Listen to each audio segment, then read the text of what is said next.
உங்க toilet cleaner bison toilet cleaner குவாலிட்டியை விட பெட்டர்னு நிரூபிச்சா உங்க மொத்த பணமும் ரீஃபண்ட். இப்போது 79 ரூபாயில். சாப்பிட்டு பாருங்க, டேஸ்ட் சும்மா கெத்தா இருக்கும். Daily double roasted rava, the perfect rava. Slate today, slate tomorrow. Next phase. Next is now. எங்களுக்கு இந்த சந்தோஷத்தை கொடுத்துட்டு இருக்க, அன்பை கொடுத்துட்டு இருக்க எல்லாருக்கும் ஒரு பெரிய பெரிய நன்றி. அண்ட் என்னோட டீம் இந்த பராசக்தி இவ்வளவு பெரிய ஒரு ஒரு ஃபிலிமாவும் ஒரு எக்ஸ்பீரியன்ஸாகவும் மாறி இருக்கிறது காரணமான இங்கே இருக்கிற அத்தனை பேருக்கும், இங்கே வர முடியாத அத்தனை பேருக்கும் என்னுடைய நன்றி, வணக்கம். பராசக்தி ஒரு 1960களில் நடந்த ஒரு விஷயத்தை வச்சு அதை சுற்றி ஒரு கதையை அமைச்சிருந்தாங்க சுதா மேம். இந்த படம் பண்றதுக்கு மிக முக்கியமான காரணம் என்ன அப்படின்னு கேட்டிங்கன்னா, இந்த கதை அப்படின்றத தாண்டி ஃபர்ஸ்ட் ரீசன் வந்து சுதாக்குங்கிற மேம் தான். அவங்க தான் ஃபர்ஸ்ட் ரீசன். ஏன்னா அவங்க இந்த படம் பண்ணலான்னு சொல்லும்போது பண்ணலாம், அதுக்கப்புறம் தான் நான் பண்ணலான்னு முடிவெடுத்துட்டு தான் இந்த ஸ்கிரிப்டை படித்தேனே நான். ஏன்னா அவங்க எவ்வளோ மெனக்கெட்டு இருந்தாங்கன்னா, இந்த படத்துக்காக கிட்டத்தட்ட ஒரு 4-5 ஆண்டுகள் இந்த படத்துக்காக அவங்க ஸ்பெண்ட் பண்ணியிருக்காங்க. ஸோ நான் இந்த கதையை தெரிஞ்சுக்கிட்ட பிறகு இதை பற்றின நான் எதுவும் ரிசர்ச் பண்ண வேண்டிய அவசியமே இல்லை. ஏன்னா 4 வருஷம் ஒட்டினா கிட்டத்தட்ட ஒரு டிகிரியே முடிச்சிருக்காங்க, இதில் ஒரு யூஜி பிஜி எல்லாம் முடிச்சிருக்காங்க. ஸோ அவங்க என்ன சொல்கிறாங்களோ அதை செஞ்சால் போதுன்றதான் இருந்தது. இதில் இந்த படம் பண்ணுறது ஒரு பெரிய சவால் எல்லாருக்குமே, நடிக்கிறதா இருக்கட்டும், இந்த கேரக்டர் ஏற்றுக்கிறதா இருக்கட்டும். ஸோ எல்லாரும் இந்த சவாலுக்கு தயாராக இருந்தோம். மேம்க்குமே இது ரொம்ப சேலஞ்சிங்கான ஒரு விஷயமா தான் எடுத்து பண்ணியிருக்காங்க. பட் இந்த மாதிரி சவால்களை தலைவர் சொல்கிற மாதிரி சோதனையை சந்திச்சா தாயா சாதனை அப்படின்ற மாதிரி இந்த படம் அப்படி ஒரு சாதனையாக தான் இருக்கும்னு நான் நம்புகிறேன். ஏன்னா அவ்வளோ விஷயங்களை கடந்து வந்திருக்கோம். அண்ட் தேங்க்யூ ஆகாஷ் ப்ரோ, இந்த படத்தோட ப்ரொடியூசர் நீங்கள், இந்த படத்தை நீங்கள் சிரத்தை எடுத்து பண்ணதுக்கு. அண்ட் அதை தாண்டி படங்கள் நிறையா பண்ணிகிட்டே இருக்கோம். ஒரு படம் எடுக்கிறது மட்டும் இல்லை, அதை கொண்டு போய் மக்கள்கிட்ட சேர்க்கறது ரொம்ப முக்கியம். அது என்ன மாதிரி வகையில் இந்த படத்தை புரிஞ்சுக்கிட்டு செய்கிறதுன்னு ஒன்று இருக்குல்ல, அதுக்கு இந்த ஈவெண்ட்டும் ஒரு எக்ஸாம்பிள் நினைக்கிறேன். ஸோ உங்களுக்கும் உங்கள் டீமுக்கும் வாழ்த்துக்கள், நன்றி. அதுக்கப்புறம் நான் ஆக்சுவலாக எல்லாரை பற்றியும் நான் ஆடியோ லான்ச்சில் தான் பேசணும்னு வச்சுருந்தேன். ஏன்னா நிறைய இருக்குது, எனக்கு ஒவ்வொருத்தருக்கும் 10 நிமிஷம் இருக்குது. ஒரு எபிசோடாக வச்சுருக்கேன். இங்கே மற்றவங்கெல்லாம் பேசிட்டதுனால நான் ஒரு வரியாவது பேசணும் மேம். இல்லைன்னா யூடியூப்பில் வந்து அழகாக பேசிய ஜெயம் ரவி, அதை கண்டுகொள்ளாத சிவகார்த்திகேயன் அப்படின்னு போடுவாங்க. அதனால் நான் 2 வரியாவது பேசிடுறேன். அண்ட் அதர்வா ப்ரோ, இவருக்கு எனக்குமான ஈக்குவேஷன் வந்து சாப்பாட்டில் தான் எங்களுடைய கனெக்ஷனே. அவர் நல்லா ஃபிட்டாக இருக்காரு, என்னைய டெசர்ட் சாப்பிட வச்சிருவாரு. அவரானா அப்புறமா ஒரு கோட் பண்ணிடுவார்னு நினைக்கிறேன். நான் அந்த சந்தோஷத்துலேயே தூங்கிடுவேன். அடுத்த நாள் ஐயோ கொஞ்சம் வெயிட் போட்டுமே அந்த மாதிரி இருக்கும். பட் ஒரு பிரதர் பாண்டிங்ன்றது நீங்கள் படத்தில் பார்க்குறது நடிப்பு இல்லை, உண்மையாக அவருக்கு என் மேலே இருக்கிற கேர், எனக்கு அவர் மேலே இருக்கிற கேர்.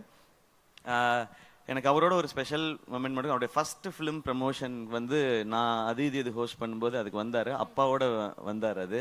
அது எனக்கு ரொம்ப ஒரு மறக்க முடியாத ஒரு எபிசோடு. இன்றைக்கி நான் அவரோட சேர்ந்து இந்த படம் பண்ணுறேன்றது எனக்கு ரொம்ப ஸ்பெஷலாக இருக்குது. அண்ட் மேம், உங்களை பற்றி இதுக்கு மேலே நான் சொல்ல போகிறதில்ல, ஆனால் நிறையா இருக்குது. எபிசோடெல்லாம் வச்சுருக்கேன் நான், அது ஆடியோ லான்ச்சில் பார்த்து. அண்ட் ஸ்ரீலீலா, வெரி ஹாப்பி, உங்களோட first Tamil film.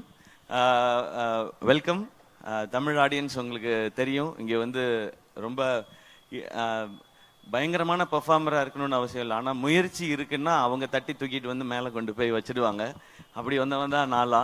So welcome. அது இந்த மாதிரி ஒரு படத்தில் இருக்கிறது ரொம்ப சந்தோஷம். கொஞ்சமாக டான்ஸ் வச்சதுக்காக டான்ஸ் மாஸ்டருக்கு நன்றி. உங்கள் ஸ்பீடுக்கு டான்ஸ் வைக்கல இந்த படத்தில், அதில் நான் ரொம்ப ஹாப்பி. அண்ட் ரவி மோகன் சார், தேங்க்யூ, நீங்கள் இதை அக்செப்ட் பண்ணிக்கிட்டதுக்கு இந்த ரோலை. ஒரு ஹீரோ வந்து ஹீரோவாக ஒரு கதை கேட்டு இந்த கதை ஓகே, இந்த கதை இல்லைன்றது டெசிஷன் எடுக்கிறது ரொம்ப ஈஸி. ஆனால் ஹீரோவாக சக்ஸஸ்ஃபுல்லாக இவ்வளோ வருஷம் பண்ணதுக்கப்புறம் வில்லனாக நடிக்கிறதுன்றது அது ரொம்ப ஒரு டஃப்பான ஒரு டெசிஷன். அது அப்போ அவரை எடுத்து ஓகே சொல்லும்போது நான் நினச்சிக்கிட்டது அதுதான், நீங்கள் படத்தில் தான் வில்லன், எனக்கு நான் காலேஜ்லேருந்து பார்த்த ஹீரோ தான் நீங்கள், அப்படி தான் என் செட்டில் இருக்கணும், இந்த படத்தில் இருக்கணுன்றதான் நான் நினச்சது. அது எப்போவுமே அப்படி தான் நினைப்பேன் சார். அதனால தான் நாங்கள் ரவி மோகன்றது தான் ஃபஸ்ட்டு நேம் இருக்கும். இங்கே இருக்கிறதுலே சீனியர் எங்களுக்கு அவர் தான், நீங்கள் தான் பெரியவங்க நீங்கள் அப்படின்னு சொல்லி தான் நாங்கள் பண்ணுவோம். ஜிவி ப்ரோ, ஜிவியோட 100th ஃபிலிம். நான் இப்போ தான் சொல்லிட்டு இருந்தேன், அம்மா கேட்டாங்க, ஜிவி பிரகாஷ் 100 படம் பண்ணிருச்சுப்பா, சின்ன குழந்தையிலேருந்து மியூசிக் போடுதோ அப்படின்னு இன்னைக்கு காலையில் கேட்டாங்க அந்த விகடன் இன்டர்வியூ பார்த்துட்டு.